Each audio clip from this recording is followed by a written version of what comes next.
السلام عليكم أحبتي ومشاهدي الكرام، وكالمعتاد حلقة شيقة من مسلسل هذه حياتي. انهيار بهار بعد ما كتشوف ميسون اللي يعني فقدت الحياة ديالها، كتبقى توسل ليها وكتبقى تبكي وكتوصل للطبيب باش يدير الصدمات الكهربائية، ولو لآخر مرة كترجع الروح في ميسون.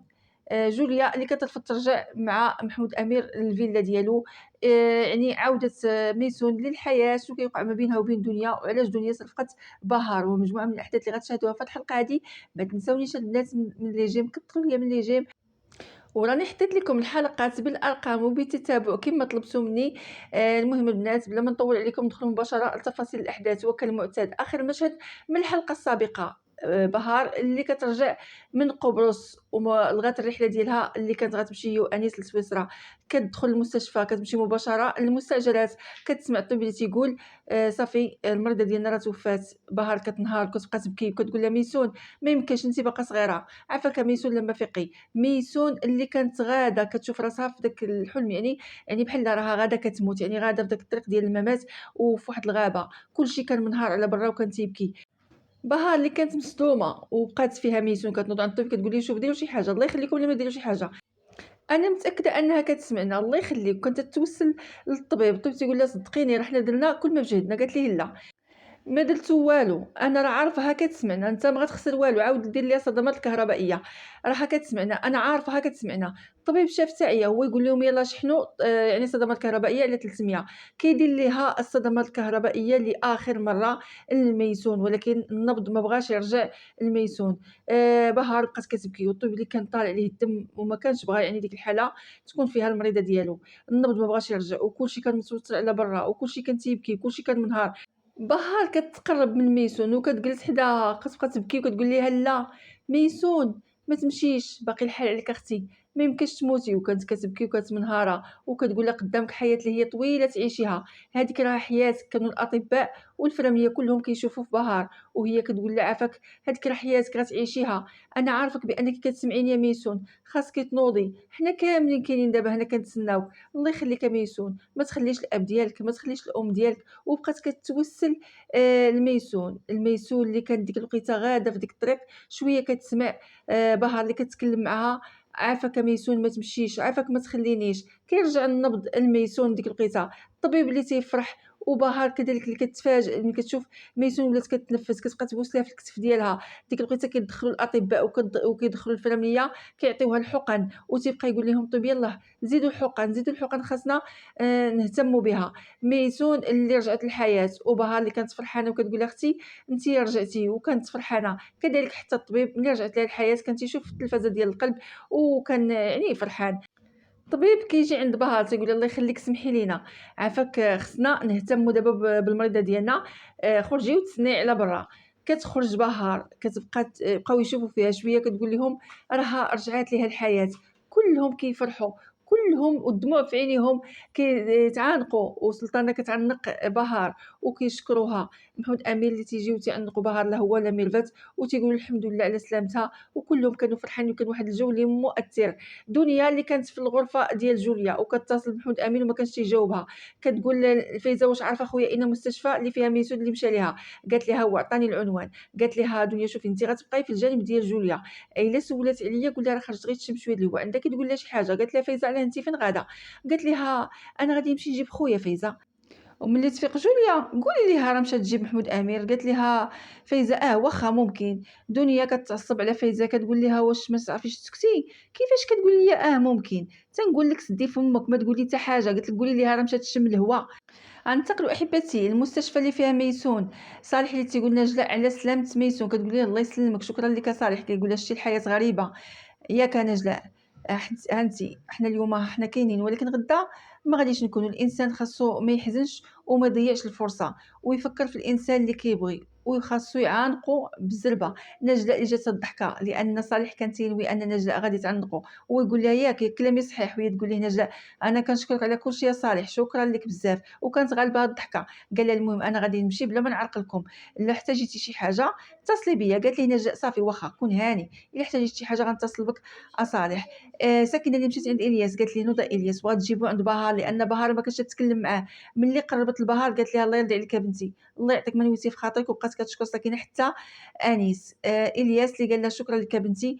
بهار ما جاوباتوش بطبيعة الحال، جاوباتو غير براسها لأنها كانت مقلقة عليه. قال لها عاوتاني شكرا، ولكن بهار ما جاوباتوش. السلطانة اللي كان عاجبها الحال في داكشي اللي دارت بهار في إلياس، سكينة قالت لها جا إلياس أجي، لأن شافت بهار حضرت راسها. ويجي محمود أمين عند بهار قال لها ما عمري غنسى هاد الخير اللي درتي فينا، لا نتيا ولا أنيس. قالت لهم ميرفت بصح حنا ما غنساوش الدعم ديالكم لينا، وكان أنيس وبهار غير كيشوفوا فيهم.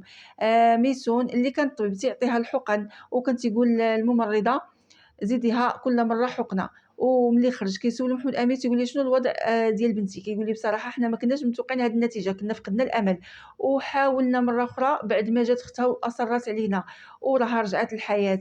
انيس اللي كان تيشوف بهار وكان تيضحك ويقول لهم الوضع ديالها مستقر، كنتمنى انها تحسن، حنا غنعطيوها مضاد حيوي حتى الصباح عبر الوريد. الا استجاب الجسم ديالها غادي ترجع الصحه ديالها كما كانت من قبل. قالت لي نجاء شكرا لك السي الطبيب. كيقول لهم بالشفاء وكيقول لهم محمود امير شكرا لك بزاف. كيمشي الطبيب. بهار اللي كانت حدا انيس كتجي عند سلطانه كتقول لها انا كنت عارفه بانك انت الدواء ديال بهار، ما كنتش مخطئه في هذا الشيء هذا، مزيان ملي جيتي بهار. كتشوف فيها ميلفاس كتقول لها بصح الهضره اللي قالت سلطانه كلها صحيحه، مزيان ملي جيتي بصراحه درتي فينا واحد الخير اللي هو كبير. وكانوا فرحانين وكيتبسموا كيشوفوا في بهار. الياس اللي كتقول لي اختو يلاه خويا نخرجك تشم شويه الهواء.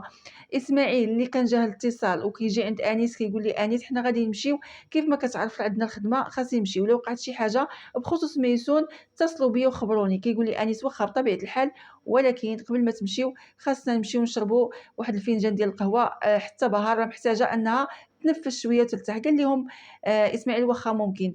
كتوصل دنيا عند محمود امين اللي كتقول ليه تيقول لها جيتي، كتقول لي كنت مجبره انني نجي بما انك انت ما جيتيش. قال لها ما فهمتش على فين غادي نمشي، اش كتعني؟ قالت ليه بطبيعه الحال تجي الجانب ديال جوليا. ياك في راسك بانها فقدت الوعي في الشارع والحاله ديالها صعيبه بزاف ونعسه في المستشفى، وانت شنو كدير هنايا؟ غير قول لي شنو كدير هنايا. محمود امين اللي كان معصب من دنيا قال لها كيفاش فين كاين انا في الجانب ديال بنتي ميسون اللي فقدناها قبل ساعه ورجعت للحياه، وانت كتقول لي انا فين كاين، وهي تقول لي دنيا ايوا وجوليا ودوك الاجنه في البطن ديالها ما تشطنتش على دوك الاطفال اللي في البطن ديالها. واش ما تشطنتيش على جوليا؟ قال لها بطبيعه الحال تشطنت عليها، ولكن خبرت فايزه لو وقعت شي حاجه تعيط ليا. قالت لي اش من نوع د البشر وليتي اخويا، واش من نوع د الاباء انت كتامن الخدامه على الزوجه ديالك وعلى الاجنه اللي في البطن ديالها؟ قال لي ها وهي كيتكلمي بخصوص الابوه ديالي ما كتشوفينيش حدا بنتي ميسون؟ قالت لي اذا انت اختاريتي. قال لي انا ما نسمعش لهاد السخافات ديالك. قالت لي لا هادو ماشي سخافات، هادي هي الحقيقه وانت عارف هاد الشيء مزيان، حتى انك انت ما منعتيش داكشي اللي دارت ميسون بينا وبالعائله ديالنا حتى لهاد النهار هذا. سلطانه كتخنزل في دنيا ودنيا استمرت في الهضره. قالت لي شوف انا عارفه حاجه وحده، هو انك في يوم من الايام غتشوف الوجه الحقيقي ديال ميسون. بقى محمود امير غير كيشوف في دنيا كتدور عند السلطانه اللي كتقول لها الله يشافي. المهم حتى السلطانه جاوبتها بواحد الطريقه استفزازيه وقالت لها هو انت الله يشافيك. من بعد اللي كتدخل عند ميسون اللي كانت ميسون باقا في الانعاش وكتقول لها عندك يا بنتي تمشي وتخلينا. انا ظنيت بان حتى واحد ما كيبغيك يا بنتي، ولكن شوفي كلشي كيحماق عليك وكلشي عزيز عليه. الاب ديالك والياس والخاله سكينه وحتى اسماعيل وتحسين وعمتك نجلاء كلهم جاو، كلهم باغينك يا بنتي. انا كنبغيك حتى انا بزاف. كيجي الطبيب وتيقول ميرفت عافاك بارك الله يخليك، لما خلي المريضه ديالنا خاصها ترتاح.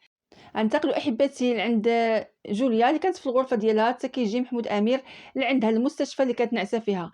كيقول لهم الحمد لله انني قدرت يعني نلحق عليكم قبل ما تمشيو. واش هاد الحقائب ديالك جوليا؟ جوليا اللي كانت قالت لدنيا شوفي الله يخليك لما خلينا على انفراد. قالت لها دنيا واخا مشات دنيا، ولكن مشات غير من الباب وجالسه كتسمع ليهم. جوليا دخلت مباشره في الموضوع مع محمود امير. قالت لي شوف انا ما غاديش نرجع معاك للفيلا. قال لها انا عارف باني تاخرت عليك، ولكن الحاله ديال ميسون كانت صعيبه بزاف، راه كانت توقف القلب ديالها ورجعت للحياه غير بصعوبه. كتقول لي هي بصح وكيبقى دابا واش شويه. قال لها مزيان غادي تولي لاباس. وقالت له قال لها وانت كيفاش دايره وكيفاش داير كيدير الاطفال؟ قالت لي هذوك الاطفال اللي كتقول لهم الاطفال اللي كنسميهم اطفالنا. قال لك كنعتذر انا ما عنيتش هذا الشيء، بطبيعه الحال هما الاطفال ديالنا. وهي تقول ليه: "شوف أنا ما غاديش نبزّز عليك شي حاجة محمود أمير، شوف ولكن حتى أنت ما تبزّزش عليَّ، أنا راه ما غاديش نرجع معاك للفيلا، صافي أنا اتخذت القرار ديالي النهائي، غادي نمشي للأوتيل ومن بعد غادي نشوف شنو غادي ندير." قال ليها: "علاش؟ حيت أنا ساكن في الفيلا." شوفي قال لها: "ما يمكنش هاد الشي، أنتِ اللي غتمشي للفيلا، أنا اللي غادي نمشي للأوتيل." قالت ليه: "لا، أنا قلت لك ما يمكنش، أنا اتخذت القرار ديالي، عافاك ما تبزّزش عليَّ." قالت ليها: "شوف." قال لها هو: "شوفي أنتِ بقاي في الفيلا مالكِ." قالت ليه: "لا، أنا قلت لك لا، لا." دنيا ملي سمعت كلشي كتدخل وكتقول لهم: "شوفوا أنا غنقول لكم الحل، ما غاتمشي للأوتيل ما غاتمشي للفيلا، غادي تمشي لديك البيت الجبلي، هذاك شريناه وما كتبش ليا نمشي أنا وأمي تما كاينات، شوفي المكان تما راه زوين بزاف وغادي ترتاحي وغادي يعجبك الحال." محمود أمين قال لها: "لا، البلاصة بعيدة وأصلًا الطريق خايبة، دوك الهزات غادي يأذيو الأطفال." قالت ليه هي: "لا، علاش؟ غادي ترتاح تما مزيان." قالت ليه دنيا: "لا، أنا غادي نبقى نمشي عندها كل نهار وغتبقى معاها السيدة عادلة، صافي أنا اتخذت القرار." جوليا غادي تسكن في داك البيت الجبلي. قالت ليها جوليا: "أنا ما عارفاش." قالت ليها دنيا: "كيفاش ما عارفاش؟ غادي تمشي، أنا قلت لك غتمشي، غتمشي، صافي هذيك البلاصة راها زوينة غير ثقي فيا." بقات كتشوف فيها جوليا وقالت ليها دنيا: "أنا غادي نهضر مع السائق باش يجمعوا الأغراض ديالك وتسنيني، غادي نمشي وغادي ندوز عليك من هنا وغنمشيو مباشرة للبيت الجبلي." محمود أمين ما كانش عاجبو الحال لأنه كان دار علاقة مع ميرفت تما كينات. في اليوم الموالي اللي كتفيق ميسون وكتنوض بالبالة وما كتبغيش تسكت من الهضرة، قالت لهم: "بركة أنا عييت، حيدوا عليا هاد الخيوطة." صافي ما بقيتش قادرة وقالت لميرفت: "شوفي يا ماما هاد الشي راه هاد الخيوطة ما غيفيدوني بوالو، الطبيب اللي تيقول لي هاد الشي اللي كديريه ما مزيانش لك." سلطانة اللي كتقول لها: "بنتي أنتِ راكِ باقا ما تعالجتِ، هاد الشي اللي كديريه ما مزيانش." كتقول لها ميسون: "واش أنا بغيتو ديروني في هاد التجارب؟ أنا أصلًا يديا حالتي كلها متقبة، لعمر الله شفتو فيا شي بحث ولا شي حاجة وأنا باقا صغيرة وفي هاد العمر هذا، أنا خصني نشوف شنو واقع بعدا ليا في هاد الشي اللي درتو ليا في الجسد ديالي، صافي أنا ما بقيتش باغا نجلس هنايا." قالت ليها سلطانة: "ولكن راكِ باقا ما تعالجتِ." قالت لها: "تعالجت ها أنتِ أنا بخير، إلا بقيت هنا الحالة ديالي غتسوء أكتر وأكتر. صافي عييت، صافي أنا راني بخير، عييت من الفحوصات والتطبيقات." قالت لبهار: "قولي شي حاجة بهار." بهار اللي قالت ليها ميسون: "عافاك لا ما تحملي شوية وسمعي الطبيب شنو غيقول لك." قال ليها الطبيب: "ما يمكنش نخرجك وأنتِ في هذا الوضع هذا سيدة ميسون." قالت ليه: "كيفاش ما تقدرش؟" قالت ليه ميسون: "كيفاش ما تقدرش تخرجني؟" "لا أنت غادي تخرجني." أنا راني بخير صافي، ها أنت غتشوف، أنا راه عارفة حتى الحساب نحسب، شوف أنا عارفة هذا 1 هذا 2. بقات ميرفت كتشوف في ميسون وكتضحك، وهي تقول لهم: "شوفوا أنا لو كان عرفت راسي عيانة كنت قلت لك زيدني واحد يومين، ولكن أنا راني بخير." قالت لها: "شوفي يا بهار واش عقلتي نهار اللي مرضت وماما سدّت عليَّ وقالت لي نعسي وما تنوضيش، ارتفعت الحرارة ديالي ل41، أنا ملي كنعس وكنبقى في الفراش غتسوء الحالة ديالي، إلا بقيت في هاد المستشفى غادي نزيد نمرض وغادي يجيني اكتئاب." عافاكم لمّا خرّجوني. سلطانة اللي قالت ليه ميسون: "صافي سكتي." وهي الدورانطوي قالت ليه: "شوف هذه راه واخا تسنسلها ما غتبقاش كهنا، عافاك عطينا شي نصيحة اللي نتبعوها وهي في الدار." الطبيب اللي بقى مستغرب وكيشوف ميسون اللي مزروبة باغا تخرج، بقات ميسون كتشوف فيه بالنظرات ديالها. غننتقلوا أحبتي للدار ديال إلياس اللي كانت تقول ساكنة إلياس الله يعاون، ونجلاء اللي كانت كتكلم في التليفون وكانت تخبرها ميرفت بأن ميسون خرجوها من المستشفى، وكانت تقول لها نجلاء: "إلا كان شي جديد خبرينا به." إلياس اللي كيسول نجلاء كيقول لها: "شنو وقع أختي؟" كتقول ليه: "شوف بعد ما جينا من المستشفى راه ميسون أصرّت عليهم باش تخرج من السبيطار، ودابا راهم داوها للفيلا، المهم راه يعني أنها خرجت من المستشفى، أنا راه بقى فيا الحال بزاف ما خصهاش تخرج لأن باقي الوقت." قالت لها سكينة: "راكم عارفين بأن ميسون معكسة، راها كتشبه صاحبتي المرحومة نوران." قالت ليها نجلاء: "ولكن راه باقي الحال، هي داك الشي داز عليها راه ماشي ساهل." كيبان ليا بأنها زربات ملي خرجت من المستشفى. إلياس تيقول لها: "شنو دارت بهار أختي؟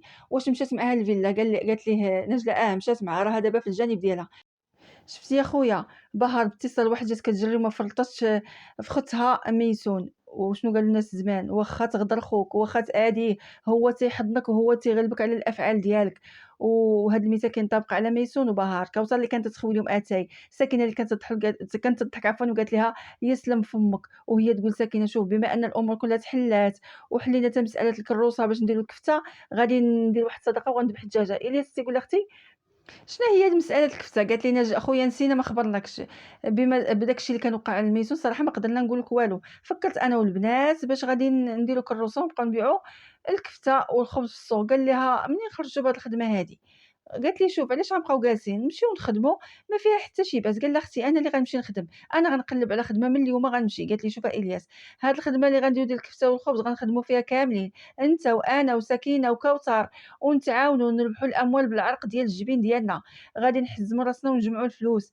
قال ليها إلياس: "ولكن هذا المشروع راه خاصو راس المال وخاصو العربة، منين غنجيبوا هاد الشي أختي؟" قالت لي سكينة: "كلشي كاين، بلا ما تشطن بالك، راه العربة كاينة وكلشي موجود، راه مخبينا ببيت الحطب، مزينة بحال العروسة مكتوب عليها بائعة الكفتة نجلاء، الله يرضي على نسيبنا صالح." كتزبق ليها الهضرة سكينة وكتفكر بأن إلياس ما غيعجبوش الحال، ونجلاء اللي كتخنزر فيها. كينوض إلياس تيقول لها: "سكينة منين جبتي هاد الهضرة؟ هادي راه هضرة خاوية، منين كيجينا نسيبنا؟" كتنوض نجلاء كتقول ليه: "اجي اخويا الزوين، هذيك الكروسه راني قبلتها منه غير بحال الكريدي، يعني غادي نخلصوه فيها، غادي نخدمو ونخلصوه فيها ريال بريال، حنا ما محتاجين حتى شي واحد، بلا ما تشطن بالك نهائيا." قال لها إلياس: "وحنا غنعرفوا نخدموا هاد الخدمه ديال الكفته والخبز؟" قالت لي: "غادي نخدموها إلياس، غا حنا 4 الناس اللي بحال الأسود، غادي نربحوا الفلوس بالعرق الجبين ديالنا، بلا ما تشطن بالك وبلا ما تفكر. اجي خويا تشرب اتاي، دوز تجلس اخويا الزوين، ما تفكرش نهائيا وارتاح مع راساتك." انتقلوا احبتي للفيلا ديال محمود امير اللي بهار كتوجد الفراش ديال ميسون اللي خرجت من المستشفى، وكانوا شادينها. كتقول لهم: "علاش شادني؟ انا راه قادره نمشي." وكتقول لبهار: "شكتي توجدي لي الفراش فين نعس؟ انا راه كنت ناعسه في المستشفى." قالت لها سلطانه: "ولكن نفشوش في كميسون." قالت لهم: "شوفوا، المهم بغيتوني نعس غنرتاح غير واحد الساعه." قالت لها ميرفت: "يلاه اجي يا بنتي، يلاه اجي ترتاحي." ملي جلسات باش تحيد يعني السبلديله ولا ما عرفتش شنو كانت لابسه في رجليها، آه، كتقول لهم: "انا نحيدها راسي." ملي كتحنا كتشد الجنب ديالها ما كتقدرش، كتبقى تشوف فيها ميرفت وبهار وكذلك حتى سلطانه كيستغربوا من ردة الفعل ديالها. قالت لها: "صافي." ميسون قالت لميرفت: "صافي غير حيدي ليا، انا ما غنقول لك حتى شي حاجه لانها ما قدرتش تحنا بالجنب ديالها." قالت لها سلطانه: "مالكي شنو واقع؟ مالكي؟" قالت لهم: "انا عييت بالاهتمام ديالكم." قالت لها سلطانه: "واش انت بخير؟ واش نجيب لك شي عصير، نجيب لك شي حاجه تشربيها؟" كتقول لهم ميسون: "لا، ما بغيت حتى حاجه، عافاكم بغيتكم غير تمشيو من قدامي، خرجوا من هنايا، سيروا للحديقه، راه دابا تينوض الخوخ، سيروا ديروا شويه د النعمه، شوفوا فايزه وخير الدين فين وصلوا، نمنموا شويه، بعدو ملي يطلقوا مني انا شويه." قالت لها بهار: "صافي واخا." يلاه قالت لهم: "يلاه نمشيو." ملي كانوا غاديين قالت لها ميسون: "وبهار واش انت غتمشي معاهم؟" ملي داروا بقاو كيشوفوا فيها. قالت لهم: "سيروا غير نتوما، بهار ما غتمشيش، غتبقى معايا انا، علاش غتمشي معاكم نتوما؟" قالت لها سلطانه: "حماره انتيا." وهما يمشيو وجلست بهار مع ميسون وهي تقول لها انا. قالت لها ميسون: "انا عييت منهم، عييت بالاهتمام ديالهم، جلسوا تابعيني بحال دوك اللي شادين لها التريت، انا بغيت نبقى انا وياك نتكلموا بنت مع بنت، قولي لي شنو درتي مع انيس، يلا عاودي لي." باهر كتشوف ميسون وبقات غير كتشوف ميسون وكتضحك. غننتقلوا عند إلياس وصالح اللي كانوا هازين ديك العربة باش يديروها في الهوندا وكانوا كيربطوها. كيقول ليه إلياس: "سمح لينا صراحة كتسنى بزاف الفلوس." قال ليه: "ماشي مشكل، ما بيناتناش." وبقات تقول لهم: "نجا إوا شدوها مزيان باش ما تزلقش." قال لها: "كوني هانية، شديناها من جوج جوايه." كيقول لها إلياس: "صافي اختي غير كوني مرتاحة." كدور نجلاء عند كوثر كتقول لها: "واش غسلتي داك المعدنوس والقزبر مزيان؟ واش درتي فيهم الخل؟" كتقول لها كوثر: "أنا درت فيهم الخل وغسلتهم مزيان، كون كان يعني الماء كيخبط الماء سخون كون غسلتهم حتى بالماء سخون." قالت لها نجلاء: "بقى لينا غير الماء سخون." وهي تقول لسكينة: "شفتك درتي البصلة غليظة." قالت لها سكينة: "ولكن أنا درتها غليظة غير باش يبان بأن الكفتة كثيرة، أنتِ غتشوفي كلشي غيتناسق." وبقات كدير فيها العطرية وهي دير فيها حتى واحد البيضة. قالت لهم: "هذه آخر لمسات، هانتوما غتشوفوا هاد الكفتة كي غتجي بنينة، كلشي غيحماق عليها." الكوثر اللي قالت لها: "إذا أنا غنقطع لك المعدنوس." وهي تقول لها نجلاء سكينة: "إوا ديري فلفلة يعني الفلفل الحار ديريها حارة." قالت لها: "راني درت كلشي بلا ما تشني بالك." غننتقلوا أحبتي للفيلا ديال محمود أمير.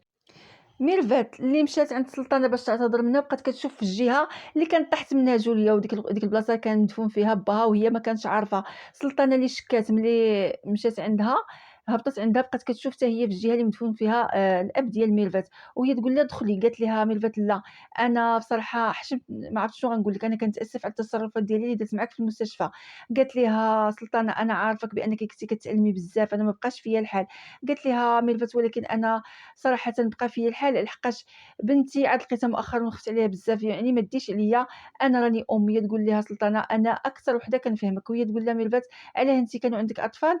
ما كنتش عارفة. سلطانة اللي سكتات والدموع كانوا في عينيها. كتقول لها ميرفت: "بطبيعة الحال منين غنعرف أنا وياك عمرنا ما جلسنا وعضياتنا وتعاودنا." غننتقلوا للغرفة ديال ميسون اللي تدخل دنيا الغرفة ديال ميسون كتلقى بهار. كتقول لها: "رجعتي يا بهار؟" كتقول لها: "آه، أنا رجعت." وكانت ميسون اللي في الحمام. كتقول لها: "سيري من هنايا." كتقول لها بهار: "شنو؟" لأنها كانت مستغربة. قالت لها: "ملي ولات ميسون دابا لاباس، غير سيري بحالاتك من هنا، ما تضيعيش الوقت هنا نهائيًا." ميسون اللي كتسمع الكلام ديال دنيا وهي كتقول لها: "سيري ما تضيعيش وقتك على ودية المستقبل ديالك، سيري نقدي نفسك، ما تبقايش هنايا." ميسون ما تستحقش أنها تدمر حياتك، هي ما تستحقش. وميسون كيطلع ليها الدم وبقات تقول هذه شنو علاقتها، اشنو بغات عاوتاني، وكتحل الباب كتقول لها شنو كتقولي انت يا دنيا، ياك لاباس اشنو بغيتي، اش هاد الهضره كتقولي، وكانت معصبه من دنيا، ودنيا حتى هي اللي ما حاملاهاش. وميسون قالت لها جيتي هنايا باش تحرشي اختي ضدي، قولي ادويه هاد اللفعه. بهار اللي حصلت حصله خايبه بقات كتهدن في ميسون وكتهدن في دنيا. اما دنيا اللي كانت توجه الهضره للبهار كتقول لها شوفي هذه راه ميسون، ميسون اللي كنعرفوها مزيان اليوم تضحك في وجهك وغدا تغدرك راه ما فيها ثقة. ميسون اللي تعصب وكتقول لها شوفي فيا انت عندك ما تعرفي يا مولات عقل ديال 3 سنين. انت بقات تقول لها بهار الله يخليك يا ميسون لا ما سكتي. ولكن ميسون قالت لها علاه انت ما حاولتيش تخنقي بنتك، يلاه قولي لي ما حرقتيش ديور الناس، ما دفعتيش الجوليه من الفوق على المريضه النفسيه المعتوهه يا المجنونه، ودابا جايه تحرضي اختي، ادوي يا الغبيه، على شكون كيسحب لك راسك. ادوي بقات دنيا مستغربة وكتشوف ميسون، وميسون بقات كتعطيها في القرطاس، قالت لها يا الحمقى يا اللي نعست في مستشفى الأمراض العقلية. قالت لها دنيا وهي كتلفظي الاسم ديال بنتي على فمك، بسببك بنتي مابقاتش تقدر تقرب مني، واش عارفة هاد الألم هذا، واش عمرك حسيتي به؟ بها اللي كتقول لهم عافاكم تهدنوا. قالت لها ميسون على أي ألم تتكلمي؟ أنا بعدا كنت من بنتك كورة اتصلت بالشرطة ونتلاقى معاك برا وحدة في الأسبوع غير ساعة، ويكونوا الشرطة مراقبني وتكوني واقفة ب10 كيلومتر بعيدة مني، بنتك ما دارت لك والو الصراحة، كنت منها كورة شديتك في واحد القفص. وغنقول لك واحد الحاجة أخرى وتنقسم لك، وكنتِ كتعيشي في واحد العصر العثماني لأنك كتعيشي في العصر الخطأ، كنتِ في دوك الأوقات غادي يشدوك وغيسنسلوك لأن المكائد موجودة فيك والسم فيك والخنق. وهي تقول لها دنيا أنتِ قليل التراب، ملي دخلتِ لهاد العائلة سممتيها كاملة، ماما ماتت بسببك، أنا عارفة كاع الحراميات والمكائد اللي قمتِ بها أنتِ وهاديك نوران. دابا مشات هاديك نوران وشنو وقع؟ جات بلاصتها هاد السلطانة. قالت ليها بهر عافاك على الأقل ما تقوليش هكا. قالت ليها ميسون تكلمي بأدب وأنتِ كتذكري ماما نوران، أنتِ أصلًا ما فيكش الإنسانية. أنا عاد خرجت من المستشفى وباقا مريضة وباقا كتقابحي معايا بلا حشمة بلا حيا، أدوي ومازال كتهدديني التهديدات ديالك السخيفة وكتحرشي اختي وكتعمريها عليا. باها اللي كانت بيناتهم وكتقاد الخواطر كتقول لها سيدة دنيا عافاك ما ديريش هكا، راكي شتي الحالة ديالها راها باقا مريضة عاد خرجت من السبيطار. قالت ليها دنيا وراه ما كنحملهاش، انا ما كنحملش ميسون. وهي تقول لها ميسون ايوا سيري لاله لبلاصه اخرى وخرجي الكره ديالك، سيري بحالك وعيشي حياتك الخاصه بلاصه اخرى. كتقول لها دنيا علاه بقات عندي شي حياه خاصه، هادشي كله وقع بسببك، خويا تيكرهني مبقاش يحملني بسببك نتيا، والزوج ديالي هرب وخربتي الحياه ديالي. وكانت جايه هاجمه على ميسون وجات بيناتهم بهار. قالت لها ميسون تهدني، انت عارفه كلشي كيكرهك وجايه تقولها ليا بوجهك احمر، شوفي وجهك في المرايه وعرفي علاش تيكرهوك الناس. بهار اللي كتقول لها تهدني يا ميسون، كتقول لها ميسون كيفاش نتهدى انا بهار. وهي تكمل هضره ميسون لدنيا، قالت لها راجلك كان يهرب منك، كان يهرب منك اصلا هو كان فاهمك منذ زمن. واش كتظني ان راجلك خلاك على وديت سيلين ومشاو هربوا لباريس بجوج هكاك؟ كون ما كانت سيلين كانت غتكون عائشه فاطمه. وهي تقول لها دنيا انت قليل التراب باي وجه تتكلمي في اموري الخاصه. وهي تقول لها ميسون بقاتك شي امور خاصه؟ ما بقات عندك لا امور خاصه لا والو، اخبارك سمعوها كاع الناس في باريس وفي جميع العالم، واش فهمتي؟ وكانت الدنيا اللي معصبه قالت لها كاع الصحف كتبات عليك وجمعتي الحقائب ديالك وقلتي غتمشي تلحقي عليهم. اش من نوع د البشر نتيا؟ ما كيعجبهاش الحال دنيا. ومن بعد اللي كتقول لها صافي بركه لان ميسون كتشد الجنب ديالها. دنيا كتقول لها شنو قلتي وكتبغي تطرش ميسون، كطرش بهار، وبهار كتشد الحنك ديالها وكتبقى تقول لها دنيا انا كنعتذر منك يا بهار، انا ما بغيتش ناديك سمحي لي. كيدخل محمود امير في ديك الوقيته. بهار احبتي اللي بقات شاده الحنك ديالها، وكانت دنيا اللي باقا كتعتذر منها. كيسولهم محمود امير شنو وقع، كتقول ليه ميسون عمتي دنيا ما تملكاتش نفسها جايه كتهددني وراها طرشات بهار. هنا كتنتهي الحلقه احبتي، انتظروني في الحلقه المقبله باش تعرفوا التتمه ديال هاد الحلقه والاحداث شنو وقع فيها، شنو غيدير محمود امير. ما تنساوش لي جيم، كنبغيكم بزاف وكنشكركم على حسن المتابعه، والسلام عليكم.